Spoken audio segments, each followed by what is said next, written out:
Animal breeding करना या dog breeding करना या कैट ब्रीडिंग करना सही है या गलत, आज हम लोग इसी बारे में बात करने वाले हैं फ्रेंड्स। तो मैं देव सागर आप सभी का वेलकम करता हूं अपने यूट्यूब चैनल पर, जिसका नाम है देव पेट्स डॉग ब्रीडिंग। तो चलिए वीडियो को स्टार्ट करते हैं।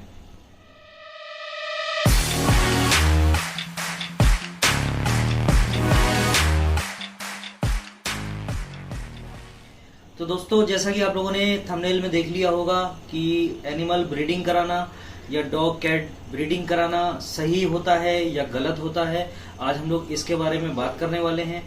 तो फ्रेंड्स, कहीं हद तक डॉग ब्रीडिंग कराना या एनिमल ब्रीडिंग कराना गलत भी है और सही भी है।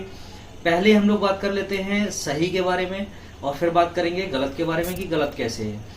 तो सही, अगर डॉग ब्रीडिंग के बारे में या एनिमल ब्रीडिंग के बारे में हम बात करें तो जो प्रॉपर ब्रीडर होते हैं, यानी कि जैसे जो एनिमल ब्रीडर होते हैं, डॉग ब्रीडर या कैट ब्रीडर होते हैं, वो लोग को पूरी जानकारी होती है कि आप किस एनिमल की ब्रीडिंग करा सकते हैं और कैसे कैसे ब्रीडिंग कराई जाती है। उसमें वो सारी चीज़ों का ध्यान रखते हैं जो उन पेट के लिए या उन एनिमल के लिए बहुत ही ज़्यादा ज़रूरी होती है। जैसे मैं अगर अपनी बात करूं तो मैं डॉग ब्रीडर हूं, तो मुझे मालूम है कि हम डॉग को कैसे रखें और कैसे एनवायरनमेंट में रखें, कौन सी फीड कराएं यानी कि कौन सा खाना खिलाएं, कौन कौन सी दवाइयाँ उन्हें दें ताकि वो हेल्दी रहें और एकदम स्वस्थ रहें, ताकि उनके जो बच्चे हों वो भी अच्छे हों और अच्छी क्वालिटी के हों, जिससे बच्चों को या उनके माँ बाप को कोई दिक्कत कोई परेशानी ना हो।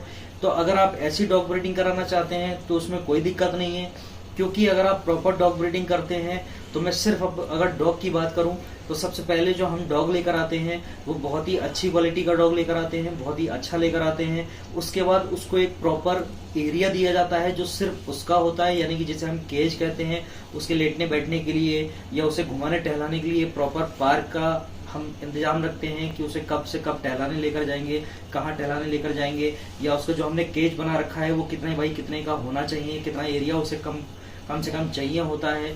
उसके लिए साफ हवा और गंदी हवा बाहर जाने का यानी वेंटिलेशन का पूरा ध्यान रखते हैं। उसे हम कौन कौन सी फूड खिलाएं या कौन कौन सी फीड कराएं जिससे वो हेल्दी रहे। इसके अलावा मल्टीविटामिन, कैल्शियम, आयरन, ये सारी चीज़ें हम अपने एनिमल को देते रहते हैं ताकि वो एकदम हेल्दी रहे।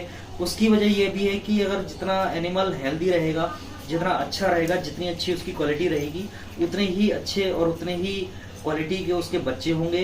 तो इसलिए हम पूरी प्रॉपर तरीके से ध्यान रखते हैं अपने पेट्स का, चाहे वो गाय हो, डॉग हो, कैट हो या कोई भी एनिमल हो जिसकी हमें ब्रीडिंग करानी है, तो उसका हम प्रॉपर पूरी तरीके से ध्यान रखते हैं। और यहीं अगर हम बात करें गलत की कि डॉग ब्रीडिंग कराना या एनिमल ब्रीडिंग कराना गलत है, तो ये भी बात बिल्कुल सही है फ्रेंड्स। आप अपने फायदे के लिए सिर्फ और सिर्फ पैसे कमाने के लिए आप किसी भी जानवर का गलत तरीके से इस्तेमाल नहीं कर सकते। ये एक मानवीय अधिकार नहीं है और ये गलत है बिल्कुल कि आप किसी भी जानवर को लेकर आते हैं, आप उसे उल्टी सीधी तरीके से खाने को देते हैं या गंदा रखते हैं, उसे किसी प्रकार का कोई वैक्सीनेशन नहीं कराते हैं, कोई भी उसे मल्टीविटामिन, कैल्शियम, आयरन वगैरह नहीं देते हैं। और उसके लिए आपने सिर्फ एक घर में जैसे आप रहते हैं वैसे उसको एक कहीं चेन से बांध दिया है या उसे रख दिया है, उसकी किसी प्रकार की कोई केयर का ध्यान नहीं रखते हैं, तो ये बिल्कुल गलत है। ऐसा आपको नहीं करना चाहिए। और अगर आप ऐसा रखते हैं तो आपको जो भी एनिमल होगा, मैं गारंटी लेता हूँ कि वो बिल्कुल तंदुरुस्त नहीं होगा, उसकी क्वालिटी बिल्कुल अच्छी नहीं होगी। आप कितनी भी अच्छी क्वालिटी का जानवर ले लें, अगर आप उसकी केयर नहीं करेंगे, उसके खाने पीने का, साफ सफाई का, उसके उठने बैठने का, टहलाने का बिल्कुल ध्यान नहीं रखेंगे, तो उसकी क्वालिटी सिर्फ खराब होगी और उसके जो बच्चे होंगे उसकी क्वालिटी उनसे भी ज्यादा खराब होगी। और अगर आप पैसे कमाने के लिए ही सिर्फ कर रहे हैं तो जो खराब क्वालिटी के बच्चे हैं, या तो आप उनको ठीक से पैसा नहीं मिल पाएगा या आप उन्हें सेल नहीं कर पाएंगे। तो ये चीजें दोनों पहलू हैं फ्रेंड्स। अगर आप कोई भी एनिमल ब्रीडिंग करना चाहते हैं तो सबसे पहले उसके रहने का, उसकी जगह का, उठने बैठने का बिल्कुल खास ध्यान रखें, एकदम सफाई रखें। दूसरी चीज, उसे घुमाने टहलाने की आपके पास में प्रॉपर जगह होनी चाहिए कि आप उसे कहाँ टहलाने ले जा रहे हैं, या उसकी एक्सरसाइज आप कितनी करा रहे हैं, कितने टाइम तक आप उसको अपने साथ रखते हैं, उसे अपने सामने उसे एक्सरसाइज कराते हैं। उसके बाद कौन कौन सा फूड उसके लिए अच्छा रहता है और कौन कौन सी चीज़ें वो कंज्यूम करता है, ये सारी चीज़ों का आपको ध्यान रखना चाहिए।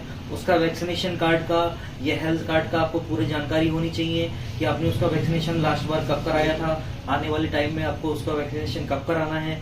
इसके अलावा उसकी हाइजीन का, उसकी साफ सफाई का पूरा ध्यान रखना चाहिए। इसके बाद आपको उसकी क्वालिटी का बिल्कुल ध्यान रखना चाहिए कि ये सारी चीज़ अगर आप ध्यान रखते हैं तो आपका जो एनिमल है, जो आपने पाल रखा है, आपका पेट है, वो किसी प्रकार से अगर दुखी नहीं है, परेशान नहीं है, तो उसकी क्वालिटी बहुत अच्छी रहेगी।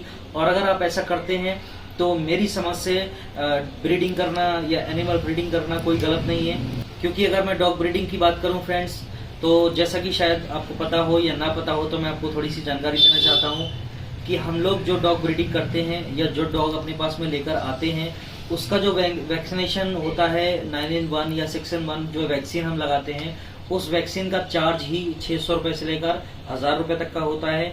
जो स्टार्टिंग में 3 वैक्सीन लगते हैं, उसके बाद साल में 1 वैक्सीन लगता ही लगता है, कंपलसरी होता है। इसके बाद हम हर 3 महीने पर रेबीज का इंजेक्शन लगाते हैं। इसके अलावा जो हम उसे खाने के लिए देते हैं, वो अगर खाने का हम रेट की बात करें तो वो 300 रुपये से लेकर 840 रुपये केजी तक का फूड होता है। जैसा कि आपको मालूम होगा, मार्केट में काजू और बादाम का रेट 800 रुपये है और हम जो डॉग को फूड खिलाते हैं वो 840 रुपये केजी आता है। तो आप अंदाजा लगा सकते हैं कि हम उसे कैसे रखते हैं। बाकी जो हमारे पास में प्रॉपर केज बने हुए हैं, उसमें प्रॉपर फर्शिंग का, यानी कि जो फर्श हमने बना रखा है टाइल वगैरह, ऊपर से शेड का, चाहे वो टीन शेड हो या लेंटर हो, और साइडों में टाइलों का, ताकि कोई गंदगी वहां ना हो सके। उसके बाद साफ सफाई का, कूलर का या पंखे का, सर्दियों में गर्मी का पूरा उसका हीटर का, ये सारी चीज़ों का हम ध्यान रखते हैं। तो अगर इतने पैसे हम खर्च करते हैं तो इतना आप अंदाजा लगा सकते हैं कि ये सुविधाएं जो हम अपने एनिमल को देते हैं, आप रोड स्ट्रीट डॉग को देख सकते हैं कि ये वो सारी, या इंसान से ही आप कंपेयर कर सकते हैं कि जैसे जिस तरह से गर्मी में आपको कम पंखे की या कूलर की जरूरत होती है, वो हम अपने एनिमल को देते हैं। सर्दियों में अगर आपको ब्लोअर की या हीटर की जरूरत होती है, तो वो हम अपने एनिमल को देते हैं। जो खाने पीने में आपको अच्छा लगता है, जो हम खा सकते हैं, वही चीज़ हम अपने एनिमल को देते हैं। तो आप समझ सकते हैं कि हम पूरी तरीके से उसकी केयर करते हैं और पूरा ध्यान रखते हैं। अगर हम ऐसे डॉग ब्रीडिंग करते हैं या ऐसे अगर एनिमल ब्रीडिंग करते हैं तो मेरी समझ से बिल्कुल ठीक है, हम कर सकते हैं। और यही अगर आप सिर्फ सोचते हैं कि जानवर को पाल लिया, उससे हमें पैसे कमाने हैं, तो इसके जीने भर के लिए खाली उसे खाना दे रहे हैं, साफ सफाई का ध्यान नहीं रख रहे हैं, तो ये करना बिल्कुल गलत है। ऐसा आपको नहीं करना चाहिए। और अगर आपको मेरी जानकारी अच्छी लगी हो तो मेरी वीडियो को लाइक करें, चैनल को सब्सक्राइब करें और अपने दोस्तों के साथ में शेयर करें। Thank you.